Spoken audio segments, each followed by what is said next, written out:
الحمد لله رب العالمين، أقام الكون بالعدل والميزان، وأكرمنا بالهداية والقرآن، وأشهد أن لا إله إلا الله وحده لا شريك له، وأشهد أن محمدًا عبده ورسوله المبعوث بالشريعة السمحة، صلى الله عليه وعلى آله وصحبه ومن تمسك بهديه إلى يوم الدين.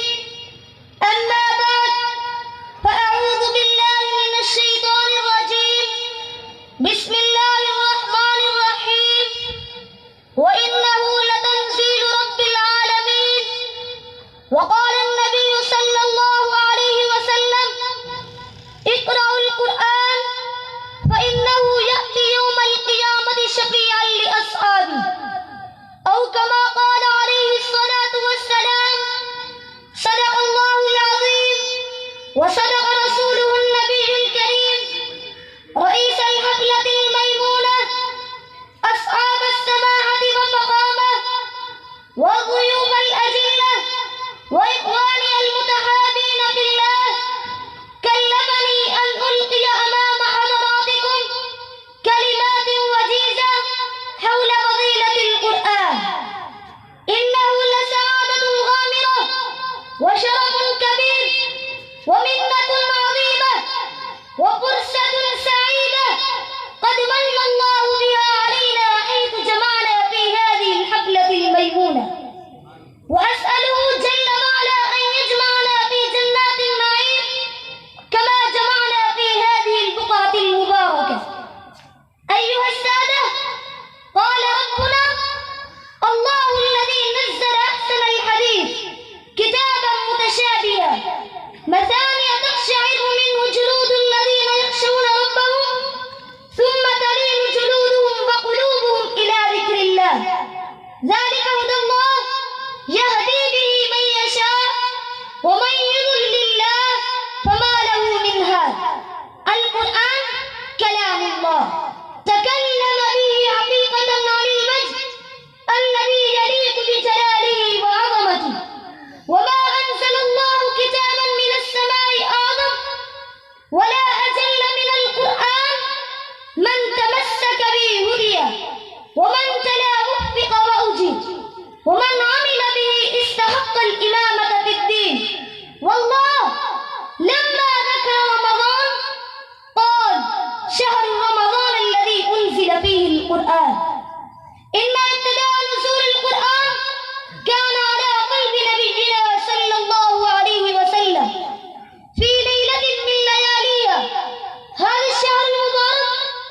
إنا أنزلناه في ليلة مباركة. أيها المؤمنون، عظم الله شأن القرآن في القرآن، وأقسم بالقرآن على كرامة القرآن. فلا أقسم بمواقع النجوم وإنه لقسم لو تعلمون عظيم. وأخبر الله: إن القرآن كما معظم في الأرض معظم في السماء لا يمسه إلا المطهرون، ولا يهتدي به إلا الملائكة الأطهار الأبرار بأيدي سفرة كرام بررة. فالإقبال على القرآن تلاوة وعملا وتدبرا هو شأن المؤمنين، شأن عباد الله الصالحين في رمضان وفي غيره، إلا أنهم اتباعا لسنة نبيهم صلى الله عليه وسلم يعظم تلاوتهم وتدبرهم وعملهم بالقرآن. لأن جبريل وهو ملك مبجل ليس في الملائكة فيما يظهر أحد أعظم منه، كان يأتي النبي صلى الله عليه وسلم في رمضان فيدارس القرآن، بمعنى أن الملك جبريل عليه السلام يتلو آيات من القرآن، ثم بعد أن يفرغ من التلاوة يتلو نبينا صلى الله عليه وسلم ما تلاه جبريل. فتأمل جلال العبدين الصالحين وتأمل جلال ما يقومان به. لا أحد أكمل طهارة في الملائكة من جبريل، ولا أحد أكمل طهارة في بني آدم من محمد صلى الله عليه وسلم، ولا شيء أعظم من القرآن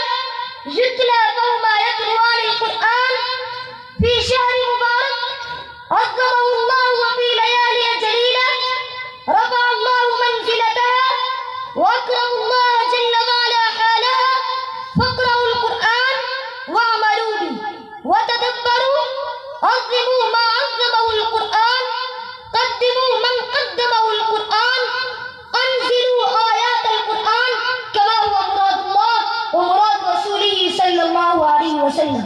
أقول قولي هذا والحمد لله رب العالمين والسلام.